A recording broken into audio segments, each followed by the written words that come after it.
in talking over together these questions, we are sharing not only with the question, but also with the answers, with the exploration of the answer. So it's not just I answer and you listen and or agree or disagree, but together we're trying to find the right answer to these questions.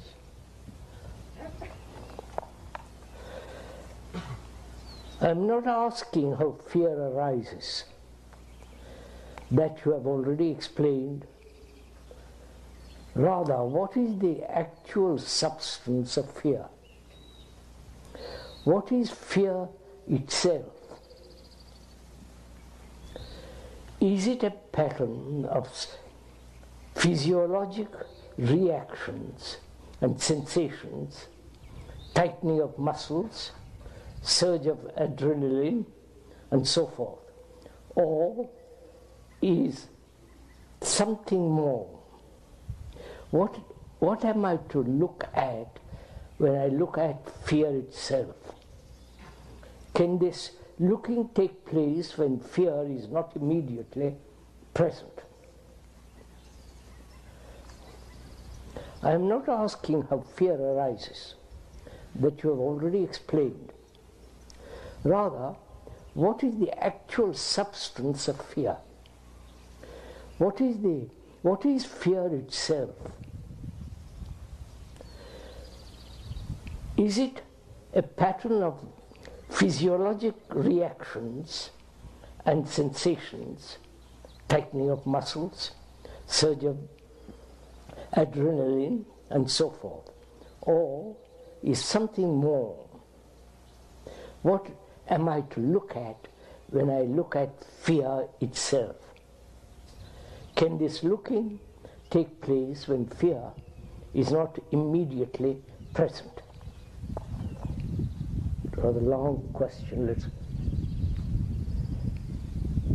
The questioner, as far as I can make out from this question, wants to know what is the substance of fear, what is actual fear,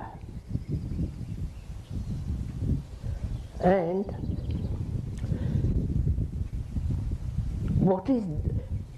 how can one observe fear present or past? Right? That's the question. Do we understand the question? What is fear itself? Apart from the physiologic reactions, tightening and so on, what is the actual moment of fear? What is the nature, the inward structure of fear, substance? Right? Can we go on with that? We all understood the rather long question. What is fear itself? We are generally afraid of something, right? Or a remembrance of something that has happened. Or a projection of the reaction into the future. Right? But that is not what the questioner asks only. He asks also, what is actual nature of fear?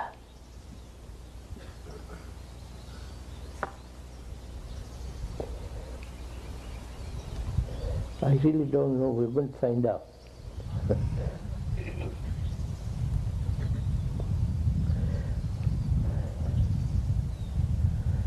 When one is afraid,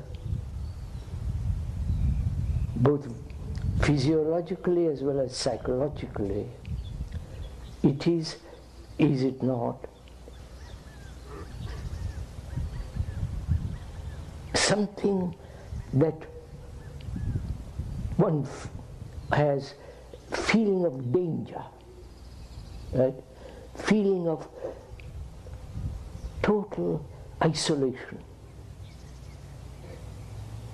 or loneliness, deep, abiding, lasting loneliness. Those are all reactions to something. I'm afraid of this. One is afraid of the snake, or what one has had pain and is afraid of that pain, and so on. So it is either a remembrance, and therefore something that has happened in the past, and recalled when a dangerous moment arrives, the remembrance of the past, identifying and say that is fear. The questioner says, and I think there is something which we have to go into it together, which is, apart from all this physical, psychological reactions which we know as fear, apart from it, is there fear in itself, not fear of something? You understand? Am I making it?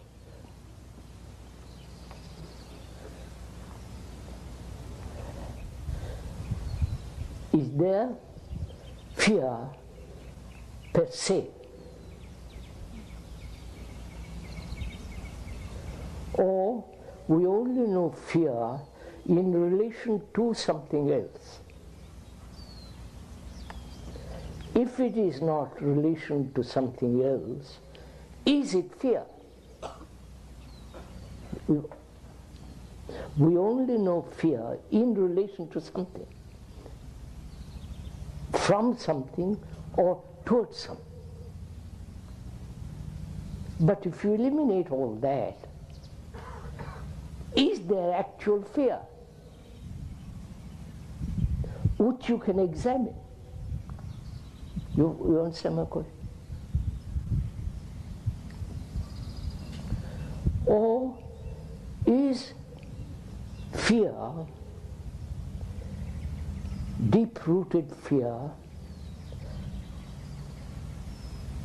in the mind, which has always wanted total security, and not finding it, it's afraid? You understand? Please, we're examining it together. You're not just playing games with me.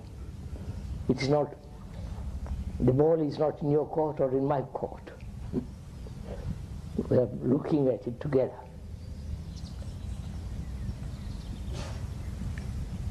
The mind, the brain, needs complete security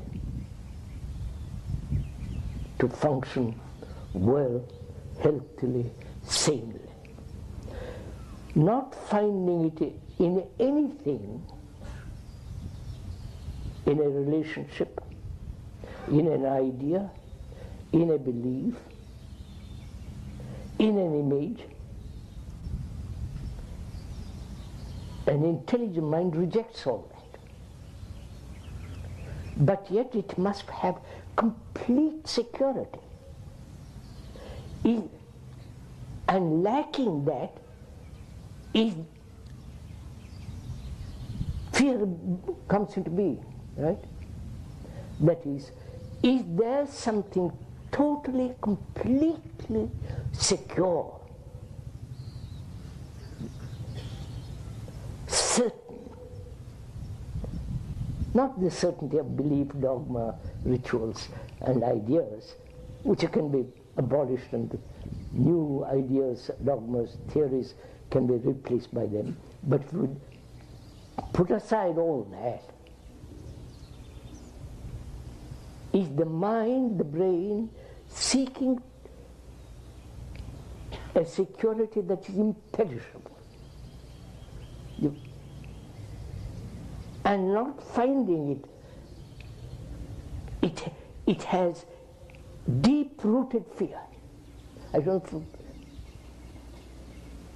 know. Were we meeting together? So I'm asking, one is asking oneself, apart from the ordinary kind of fears, is the mind, brain creating the fear itself? You follow? Because it has there's nothing valid, nothing that is whole. And is that the substance of fear?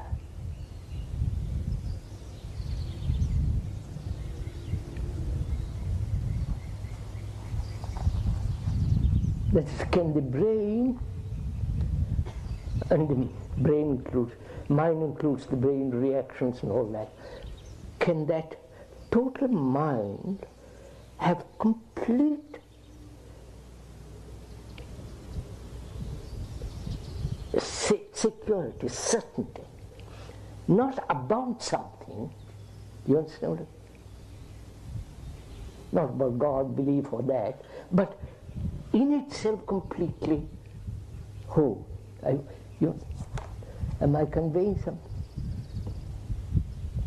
That is, can the mind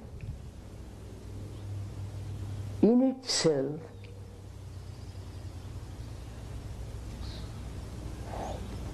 have no fear?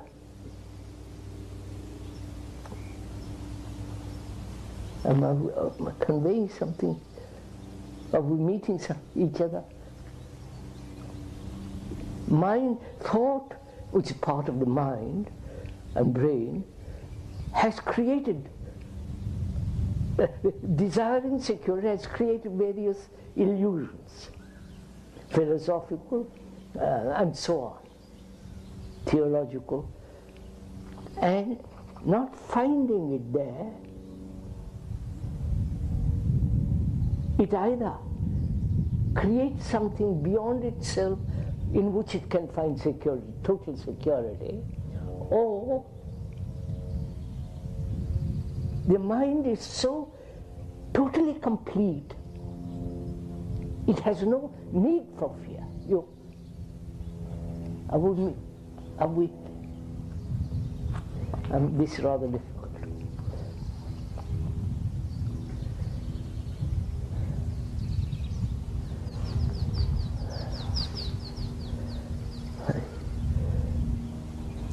We're not talking of getting rid of fear or suppressing fear. What's the cause of fear? Or we went into all that the other day. But we're asking something totally different, which is, can the mind in itself have no cause or substance or reaction which brings fear?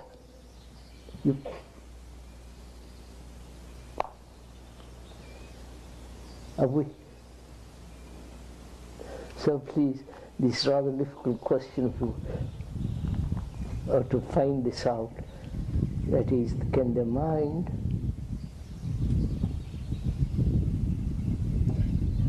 have, can it ever have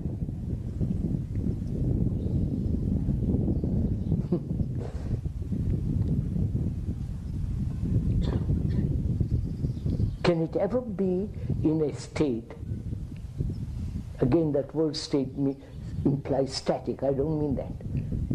Can it ever be in a quality, in a state where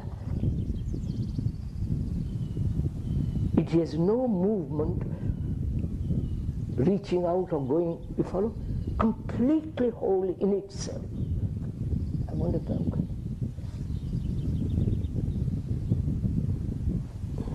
You see, this implies going, understanding what's meditation, if you're interested in it. Meditation isn't all this nonsense that's going on, but to be free from fear. You follow? Both physiological as well as psychological. Be free from it. Otherwise one can't love, there is no love, there is no compassion, there is, as long as there is fear, the other cannot exist. And to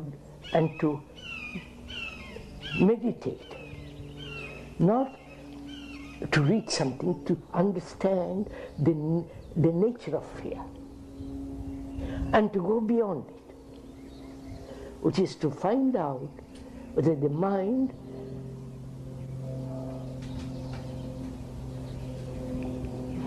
has no, has no memory or remembrance of something which has caused fear, so that it is completely whole.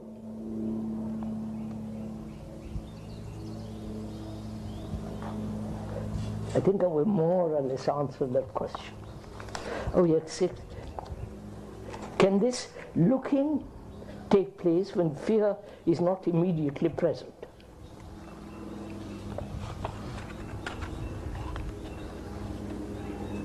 One can recall fear, can't one?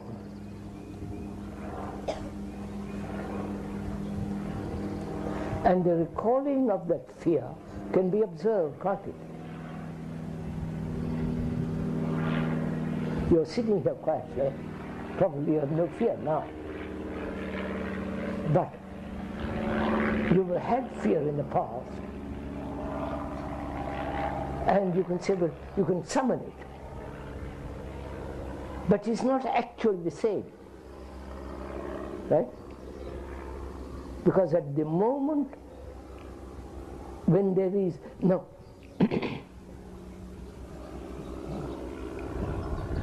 fear exists a moment after, not at the actual moment. I don't know if you have given it a name, a reaction, and so on, and that you call it fear. But at the actual moment of great danger, moment of facing something that may cause fear, at that second there is no fear. There is nothing. Then there is a recollection of the past, and then the naming of it, and say, by Joe, I'm afraid. Or the tightening of the muscles, adrenaline, and so on, so on. So, one can, I think, recall the past fears and look at it. The observing of that fear is important, because either you put it outside of you, or you say, I am that fear. It is not you observing that fear. You are that reaction. Then, when there is no division as you and fear, but only state of that reaction, something, if you have noticed it, something entirely new takes place. Right?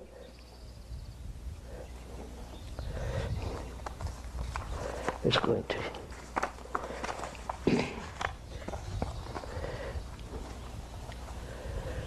When one sees in the world about us no demonstrable, universal principle of justice, I feel no compelling reason to change myself or the chaotic society outside. I see no rational criteria by which to measure the consequences of action and their accountability. Can you share your perception on this matter with us? When one sees the world about us, no demonstrable, I don't like the word demonstrate, there is no, one cannot demonstrate universal principle of justice. I feel no compelling reason to change myself or the chaotic society outside. I see no rational criteria by which to measure the consequences of action and their accountability. Can you share your perception? So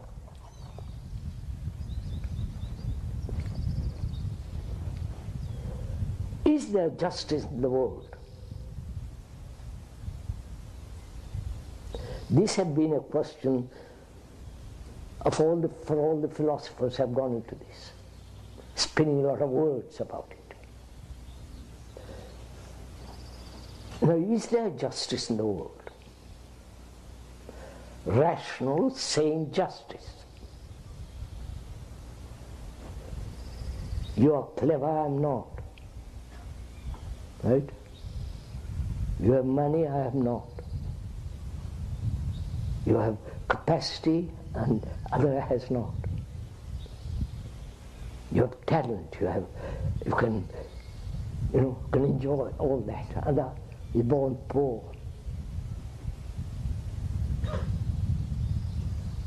One has crippling disease and the other has not.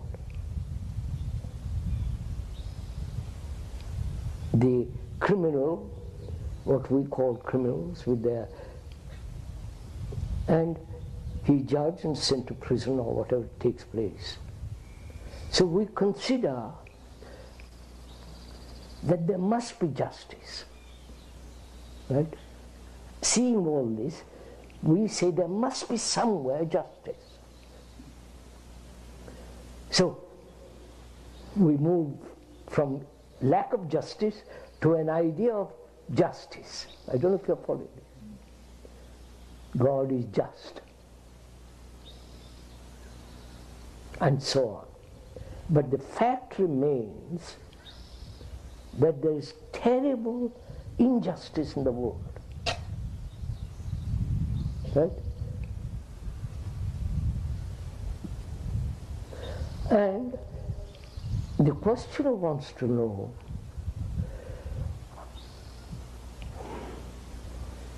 if there is no justice, why should I change? You understand? There's no point in it. Why should I change this chaotic world where the dictators are so supreme, their very life is injustice, terrorizing over millions of people, and seeing all that, there is no rational cause for me to change. I think that's a rather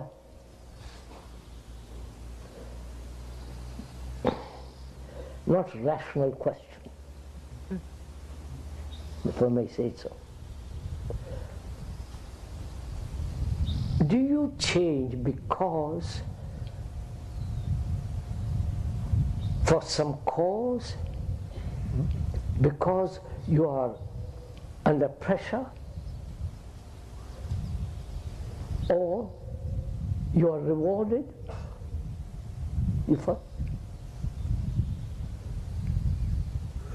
It is change brought about by reward and punishment?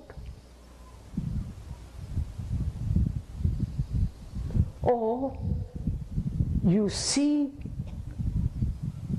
human beings are so irrational right through the world, and all the things they have made is also irrational, and you as a human being, you as a human is the rest of humanity. I don't know if you see that. Right? We went into it the other day. And if you are the rest of mankind, you are responsible. Not because you find you are rewarded, or you see so much injustice in the world, how the crooks get away with everything. They build marvelous churches and all that, a lot of money, huh? And there are millions and millions and millions starving. So, change is not brought about through compulsion, through reward or punishment. The mind itself sees the absurdity of all this and says, you follow? It's per se. It sees the necessity of change in itself. Not because you tell me to change, or God or the priest or somebody tells me to change. I see the chaos around me, and that chaos has been created by human beings, and I am that human being, and I have to act. It's my responsibility, a global responsibility.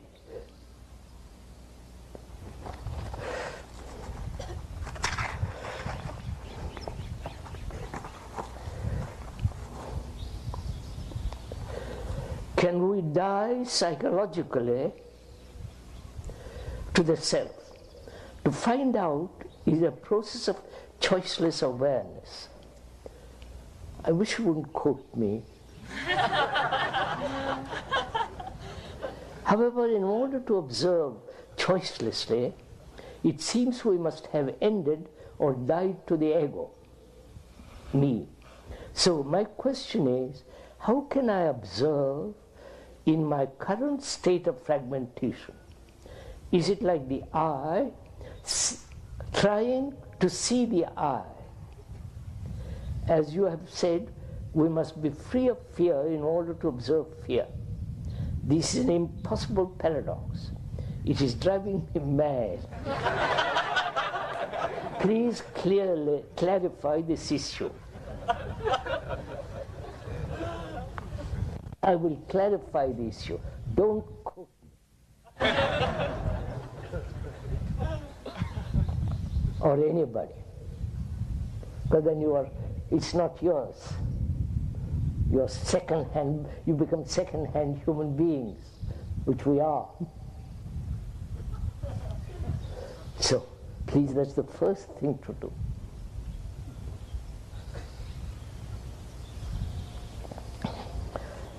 Because that distorts our thinking, you understand? We are the result of million years of pressure of other people's thinking, propaganda, all that. And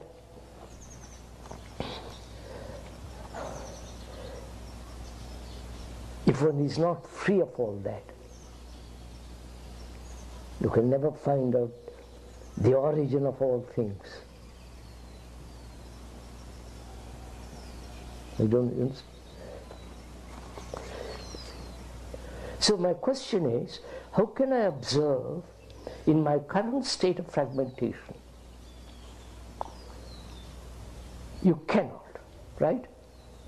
But you can observe your fragmentation. I don't know if you follow this. I'm observing myself.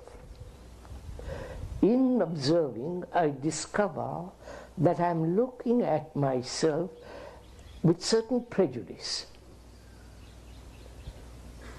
So I forget looking at myself, I go into the question of prejudice. Yeah?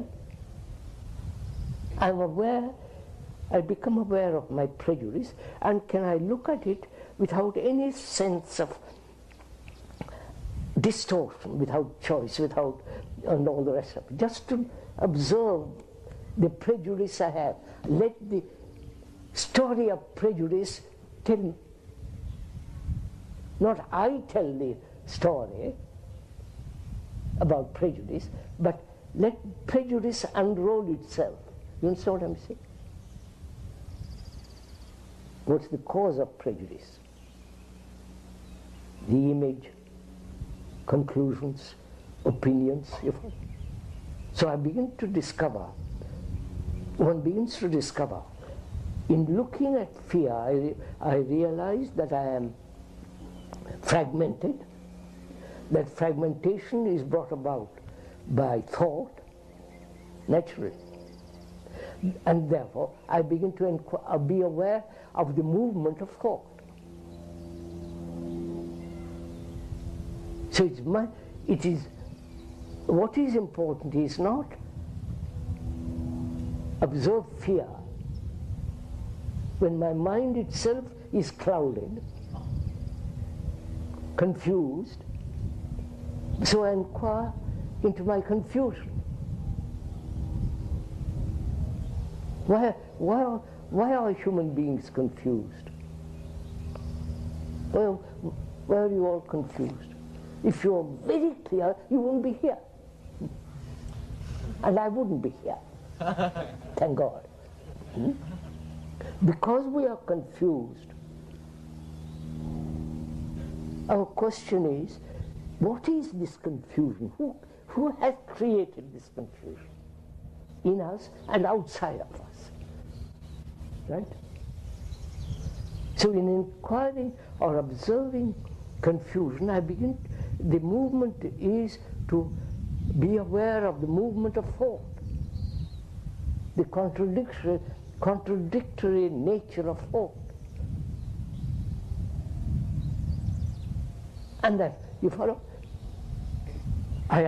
Let the whole thing unrolls itself if you watch.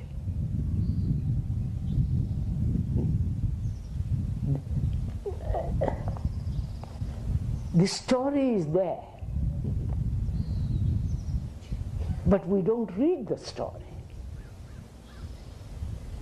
We are telling the book what it should say. You understand? We are not saying it's there is the history of myself. History of mankind is myself. So, in inquiring into reading that book, I read the book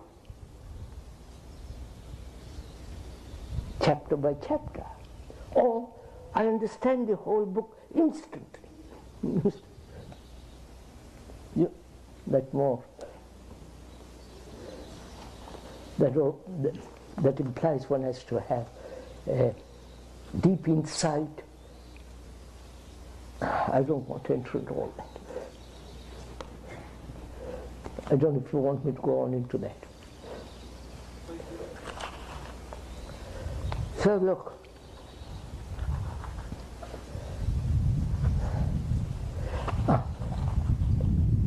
there is confusion in all of us. And it would say, I'm not confused. That would be too silly. Or, I have perfect relationship with another. That's equally silly. So one is confused. Now, either you analyze it, the cause of it, you understand? Please follow this little bit. The cause of it, which is thought. Thought in its very nature, contradictory. Thought in its movement is divisive as a national, or divisive. Thought in itself must be limited because it's based on knowledge, and knowledge can never be complete. Never. Right? So, that's the way we go into analytically, or let thought move in a particular direction to examine, which means the remembrance, the memory, the experience is observing, right? You follow on this? No? All right. When you observe somebody, your friend or whoever it is, you're observing what? Not the face, not the figure, not how she looks or he looks, long hair, short hair. You're observing the image that you have built about her or him. So we are saying all that is a movement of thought based on remembrances, right? Conclusions, ideas. All that's a movement of thought. I mean, this is obvious fact. You don't have to prove it to anybody. That thought in itself is divisive, fragmentary, partial, can never be complete. Therefore, it must create confusion. Now, I've explained it. Now, can you look at this sense of confusion in oneself? Please follow me a little bit. Without going through all that process. You understand? Without explanation, without remember, just to look at it and see, to have an insight into it, then you can explain. Have I explained? I'll get it.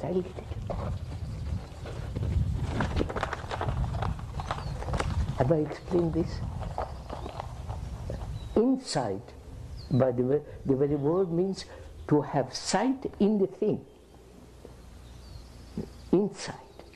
But you cannot have insight if it is merely the response of memory.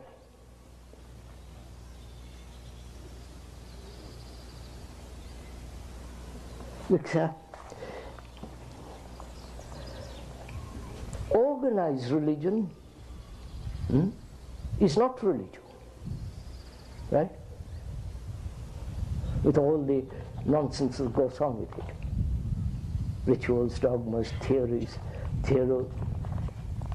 theologians spinning out new theories about so on. That's not religion. Now, what makes you say that's not religion? Is it merely a thoughtful examination of all the religions, their dogmas, their superstitions, their ignorance, their rituals, and saying at the end of it, this is nonsense? Or you see immediately that any form of propaganda, pressure, and so on, that were never a religion. Either you see it immediately and therefore you're out of it. I don't know. But if you are merely examining various religions and then coming to a conclusion, then that conclusion will be limited, can be broken down by argument, by superior knowledge, and so on. But if you get an insight into the nature of this religious structure which man has invented, the mind is immediately free of it. I don't know if you're following me. It's like, I'll take another. if you understand the tyranny of one guru, right? Tyranny. They are tyrants. Because they want power, position, all the rest of it. They know, we don't know, others don't know. So, the tyranny, if you see the tyranny of the guru, of one guru, you have seen the tyranny of all gurus. Do you understand? So you don't go from one guru to another. I'm afraid you're doing that.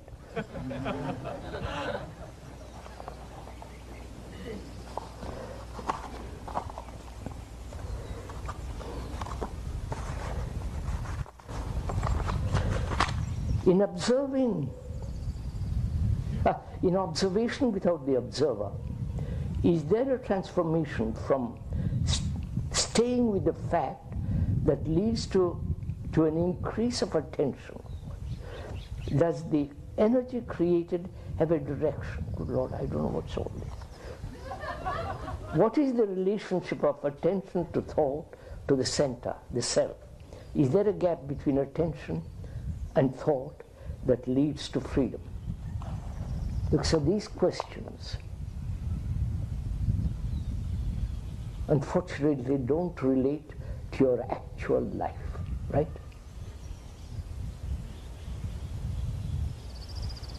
I'm not saying you should not put these questions, but I'm only asking you, most respectfully, all these questions actually have not touched the living daily life, you understand? Right? Is that so or not?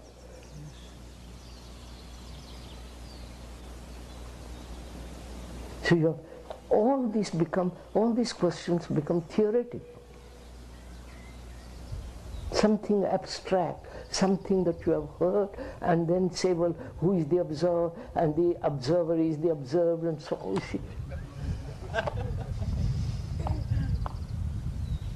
But if we say, look, my life is this. Let's find out why I live this way. You know something? Why I'm worried, why my mind is eternally chattering, why I have no right relationship with another. Why am I cruel? Why? You understand? Why is my mind so narrow? Why am I neurotic?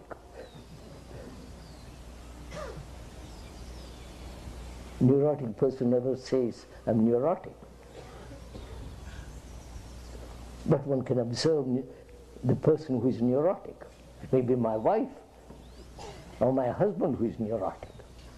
But we never apparently deal with questions that affect our daily existence.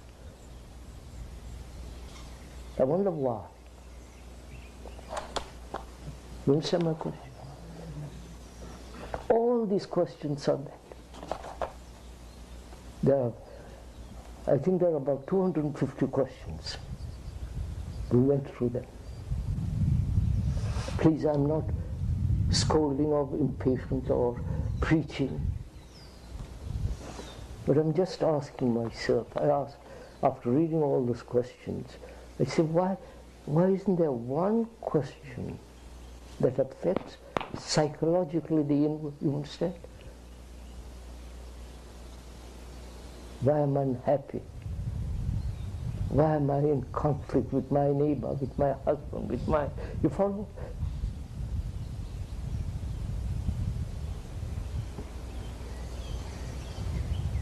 So why is this happening? I'll answer these questions, if I must. But why are we so timid or so enclosed, or we're are afraid to expose ourselves to another, which doesn't mean that you must expose. If we ask really a genuine,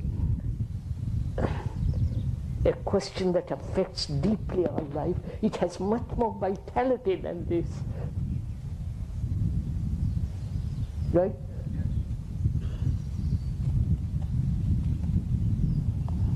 So, I'll ask the question.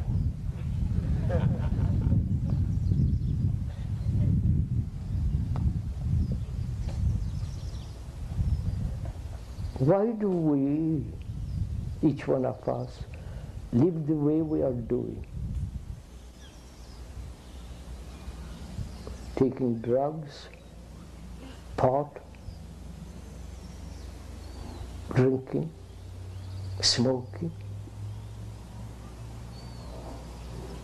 pursuing pleasure and aggression. Why? You understand? Why? Why are we like this? Please, sir, go into it with me.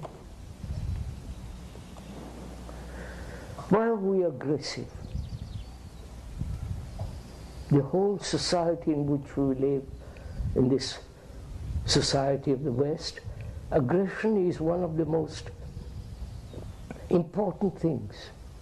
And competition, they both go together. Why? You can see in the animals how aggressive they are in mating in certain seasons. They don't compete, do they? And you know, when a lion has killed some zebra, other lions share it. You've seen them in television and so on. But apparently with us, aggression is the most deep-rooted thing. And competition. Why are we like this? Is it the fault of the society? Our education? But the society is what we have made of it. So don't say society, blame the society for this, or some education. But apparently we are deeply aggressive and competitive. And if you are not competitive, if you are not aggressive, you, in this society, you are trodden down, right? You are discarded, you look down upon. Why are we aggressive? Go on, sir, examine it. Is it that this emphasis on individual freedom, you understand? Individual freedom, and that freedom demands that he must express himself at any cost. Is that it? Especially in this country, in the West, this sense of freedom, you know.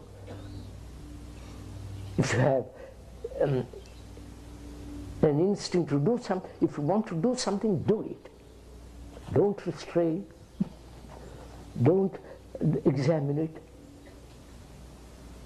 It doesn't matter, you must, if you have this feeling, act. Is there no difference between aggression and competition? Please, I'll go into it, don't bother. They look different. Either you write the questions, I'll answer them, or let me talk a little about this.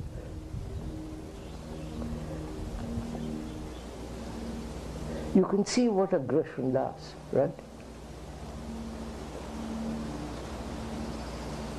You're aggressive, I'm aggressive for the same job, for the same this, that, the other.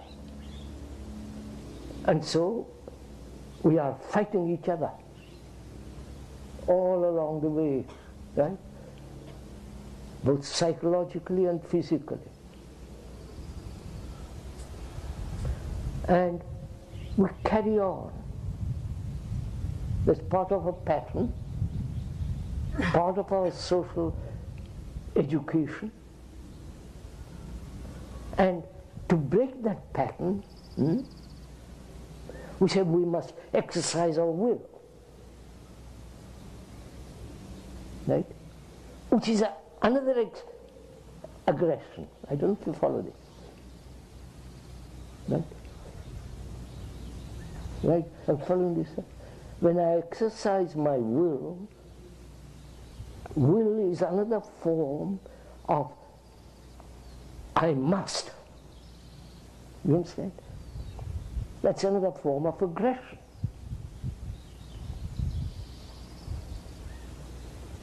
So can you have any insight, right, into this, into aggression? You've understood my question? Or is it too difficult?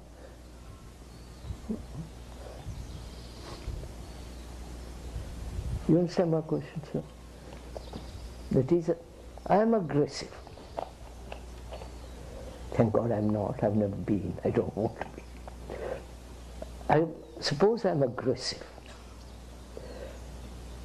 And that's the pattern from childhood, that's the education, the mother, the father, and the society, the boys around me.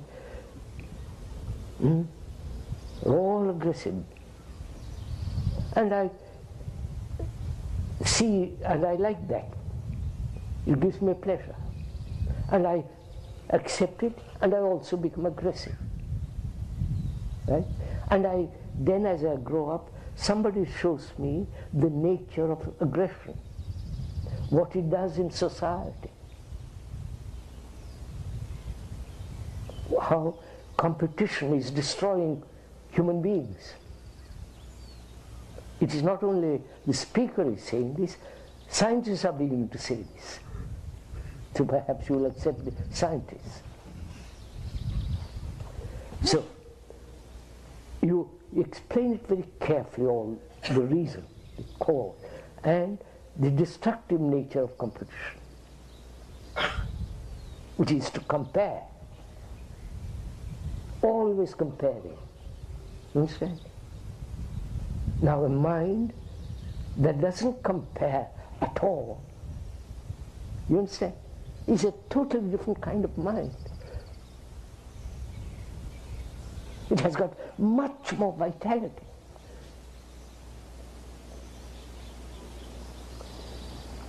So one explains all this, and yet we go on being aggressive, competitive, comparing ourselves with somebody, always something much greater, not with the pura, but always something greater. So there is this pattern established, this card, this framework, and in which the mind is caught. And listening to it, you say, I must get out of it. I must do something about it. Which is what? Another form of aggression, you understand? I wonder if you see that. So can we have an insight into aggression? You follow? Not explanations, not the remembrance of all the implications of it and so on, which is constant examination, then coming to a conclusion and acting according to that conclusion. That's not insight. Whereas you have immediate insight into it, you see, then you have broken the whole pattern of aggression. That is,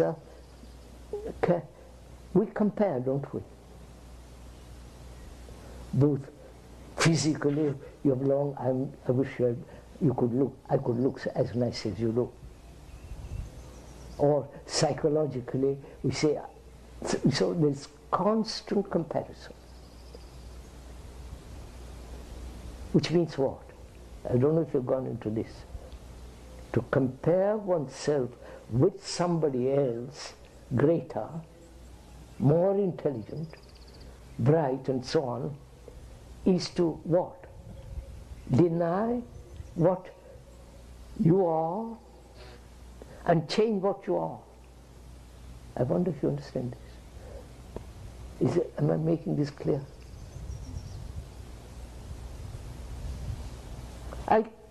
Look, I compare myself with you, and I say you're awfully clever, awfully all that. And in that comparison, I say, by Joe, I realize I'm very dull. Right? You following this? But if I have no comparison, am I dull? I begin then to discover the things as is. I wonder if you know. So,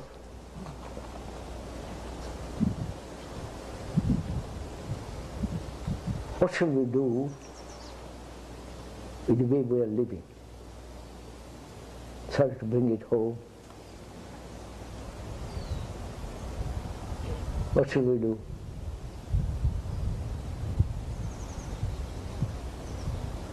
You will attend meetings, other forms of other kinds of meetings, discussions, philosophers explaining their philosophy. The latest psychologists, non-Freudian, non-this and non-that, but the latest, he'll explain to you. You understand? We are doing this all the time, from moving from one thing to another. And that's called an open mind.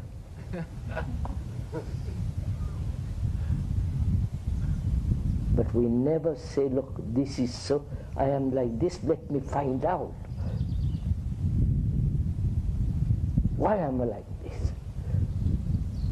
Why I have wounds, psychological bruises? You understand? Why? Why do I live with them? I don't know if you're following all this.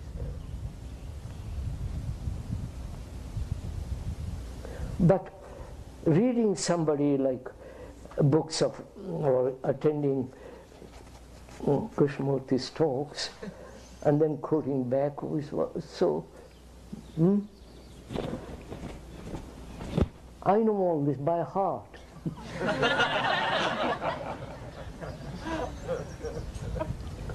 I've been at this for 60 years and more, so you don't have to quote to me. But if you don't quote and find out for yourself, you understand, sir? It has much more, there is greater energy, more fun, more alive. You become much more alive.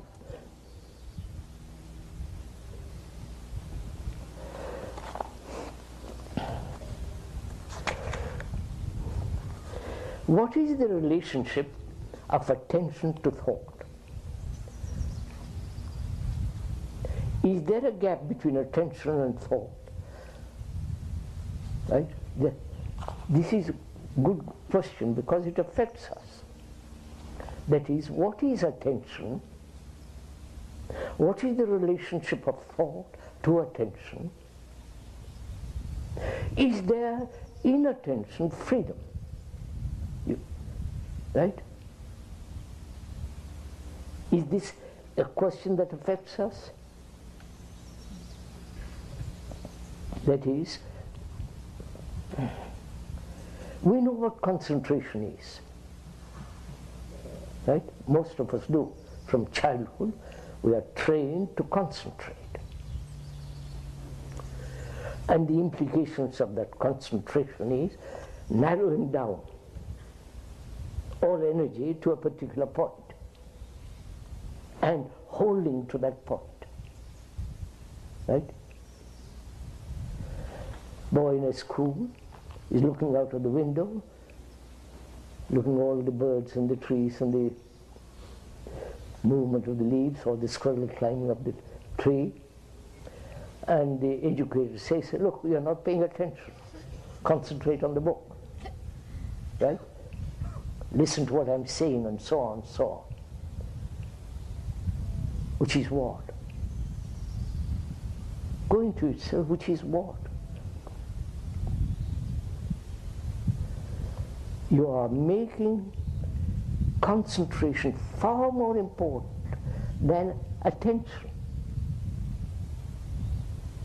That is, if the boy is looking out of the window, watching that squirrel, I would help him to watch, if I'm the educator, I would help him to watch that squirrel completely. You follow? Watch it. Watch the movement of the tail, the mouth, the nozzle, how his claws are, everything, watch it. Then if he learns to watch that attentively, he'll pay attention to the beastly book. You follow what I'm saying? So there is no contradiction. So, attention is a state of mind in which there is no contradiction, right? There is no entity or a center or a point which says, I must attend.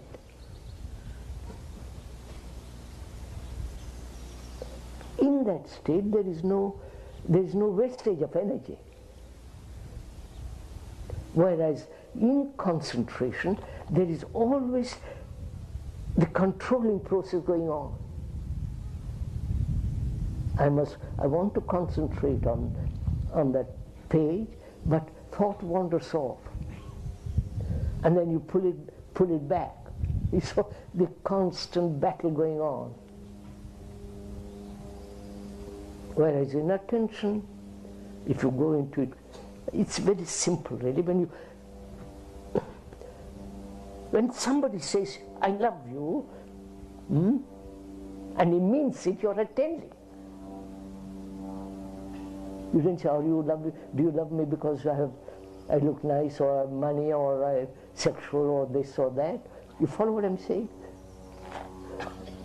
So, attention is something totally different from concentration. And this attention, the question asks, what is the relationship of this attention to thought? Right? None, obviously. I don't know if you follow this. Concentration has a relationship to thought, because thought directs. I must learn. I must concentrate in order to control myself. Right? Thought then gives a direction from one point to another point. Whereas in attention, thought has no place. You are attending.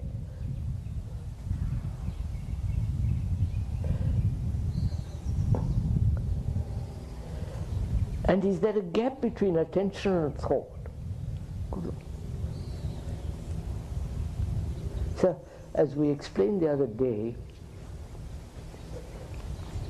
if you once understand, if one once has a grasp of the whole movement of thought, you won't put this question. You understand, sir? I'll answer it, but first one has to understand what thought is, you understand? Not somebody tell you what thought is. but to see what thought is, how it comes into being. And if you will go with me, I'll do it again, we'll go into it. There can be no thought if there is total amnesia, right? But unfortunately or fortunately, we are not in a state of amnesia. And one wants to find out what thought is, what place it has in life. You understand? So one begins to examine thinking. Right? So what is thinking?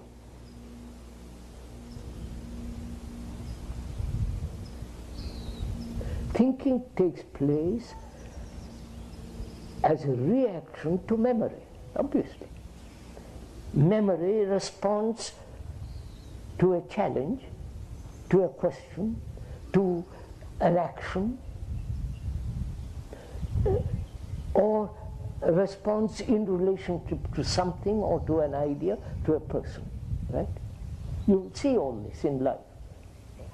So what is thinking? What is thought? How does thought exist in human mind?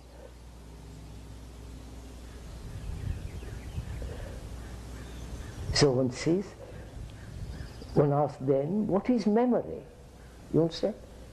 What is memory? Memory is you have trodden on some insect that has bitten you. That memory, that pain, is registered and stored in the brain. That pain, which becomes the memory. It's not actual pain. That pain is over, but the memory remains. So, next time you're careful. So there is experience as pain, which has become knowledge, and that knowledge, experience, is memory. That memory responds as thought, right? That memory is thought. And knowledge, however wide, however deep, however extensive, must always be limited, right? There is no complete knowledge. I don't know if you're following this. So, thought is always partial, limited, divisive, because it, in itself it isn't complete. In itself it can never be complete. It can think about completeness. You understand? It can think about totality, whole, but it's not, thought itself is not whole. So whatever it creates philosophically, religiously, is still partial, limited, fragmentary. Because knowledge is part of ignorance. You understand, sir? I don't know if you understand this. As knowledge can never be complete, it must always go hand in hand with ignorance. Right? That's logical, rational. And if one understands the nature of thought, and understand the nature, what concentration is, then attention thought cannot attain, because attention is giving all the energy to, you understand, without any restraint. I wonder if you understand this. If you are listening now, I hope you are, if you are listening and attending, what takes place? There is no you attending, right? There is no center that says, I must attend. You are attending. Because it's your life, your interest. If you're not interested, lying down in the sun and say, well, I'll listen first. That's a different matter. But if you're serious and giving attention, you'll soon find out all your problems, all that's gone, at least for the moment. So, to resolve problems is to attend. I wonder if you understand this? It's not a trick.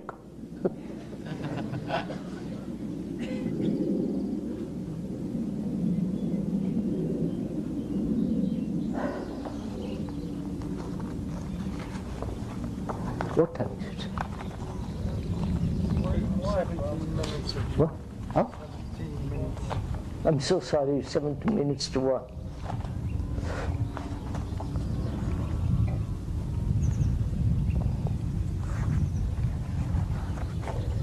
So another question of the same kind. So this is the last question and answer meeting. We should perhaps some of us meet again Saturday and Sunday, and after that we close the shop.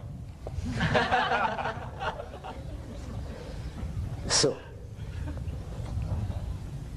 all these questions, 250 questions of them and more,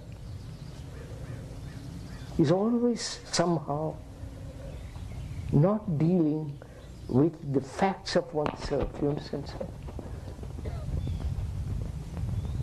Why is my mind chattering, so restless? You follow?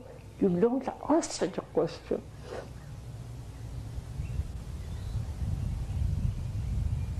Have you ever asked that question to yourself?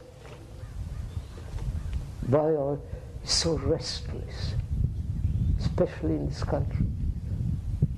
The mind so chattering, restless, moving, going from one thing to another.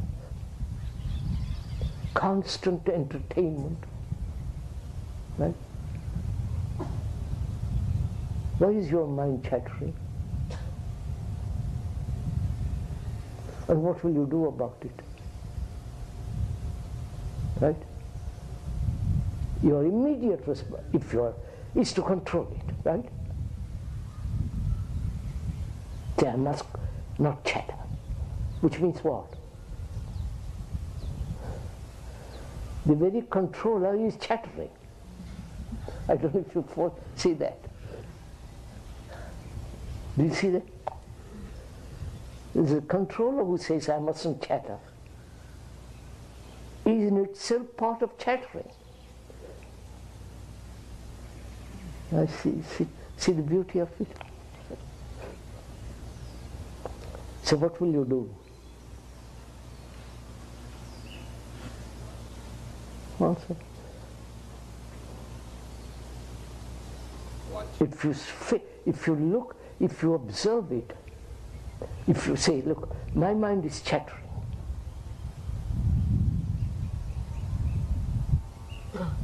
And I can examine the causes of chattering. Because chattering is part of the mind being occupied, right? I don't know if you have noticed. The mind, the whole structured brain, must be occupied with something, right? With sex, with problems, with television, with going to football, going to church. It must be occupied, right? Why? Why must it be occupied? If it is not occupied, aren't you rather uncertain? Don't you fear not being occupied? You follow it? You feel empty. Don't you? No? You feel lost. You feel then you begin to realize what you are, that there is tremendous loneliness inside. Right? And so, to avoid that deep loneliness, with all its agony, the mind had occupied about everything else except that. And then that becomes the occupation. You follow? So I'm not occupied with all the outward things like cooking, washing up, cleaning the house, and so on. Then it says, I'm lonely, that's my concern. You follow? How am I to get over it? Let me talk about it, how miserable I am. Back to chattering. But if you say, why is the mind chattering? So ask the question, so go on with me. Why is your mind chattering? Never a moment it is quiet. You understand? Never a moment when there is complete freedom from any problem.